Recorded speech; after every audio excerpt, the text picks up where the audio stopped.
ಒಂದು ಕುಸ್ತಿ, ಅದು ದೇಸಿ ಆಟ. ಒಂದು ಕುಸ್ತಿ ದಂಗಲ್ಲಾಗಬೇಕಂದ್ರೆ ಒಂದು ಕಂಬಳ ಯಾಕ್ರಿ ಕನ್ನಡದ ಹೆಮ್ಮೆ ಆಗಬಾರ್ದು? ಯಾಕಾಗಬಾರ್ದು? ಅವ್ರು ಹೇಳಿದ್ರು 700 ವರ್ಷ 800 ವರ್ಷ ಇದಕ್ಕೆ ಇತಿಹಾಸ ಇದೆ ಅಂತ. ನಾನು ನಿಜವಾಗಿಯೂ ಈಗ ಸಮಯ ಇದ್ದರೆ ಹೇಳ್ತೀನಿ.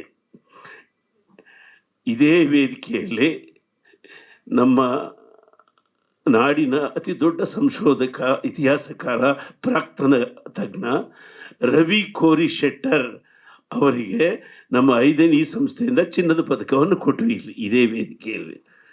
ಆಗೆಲ್ಲ ಹೇಳಿದರು ಹಂಸಲೇಖನಿಗೂ ಇತಿಹಾಸಕ್ಕೂ ಏನು ಸಂಬಂಧ ಅಂತ. ನನಗೆ ಅವರು ಒಂದು ಮಾಹಿತಿ ಕೊಟ್ಟರು. ಏನು ಅಂದರೆ, ಈರುಳಿಗಾಸ್ ಎಲ್ಲಿದ್ದಾರೆ? ಮಂಡ್ಯದಲ್ಲಿದ್ದಾರೆ ಮತ್ತು ನೀಲಗಿರಿಯಲ್ಲಿದ್ದಾರೆ. ಮಂಡ್ಯದಿಂದ ನೀಲಗಿರಿಯವರೆಗೂ ಈರುಳಿಗರಿದ್ದಾರೆ ಅಂದರೆ ಅವರಿಗೆ ಒಂದು ಪ್ರಯಾಣ ಇದೆ ಇಲ್ಲಿಂದ ಅಲ್ಲಿವರೆಗೂ. ಅವರು ಯಾರು ಅಂದರೆ ಅವರಿಗೆ DNA ಇದೆ. ಆ DNA ಈರುಳಿಗರು ಯಾರು ಅಂತ ಹೇಳುತ್ತೆ. ಅವರು ಪೂಜೆ ಮಾಡೋದು ಕೋಣನನ್ನು.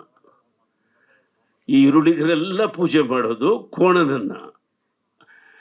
ಯಾಕೆ ಕೋಣನನ್ನು ಪೂಜೆ ಮಾಡ್ತಾರೆ ಅಂದರೆ, ಅವರು ಬಂದದ್ದೇ ಹರಪ್ಪ ಮೊಹೆಂಜೊದಾರೋ ಸಂಸ್ಕೃತಿಯಿಂದ.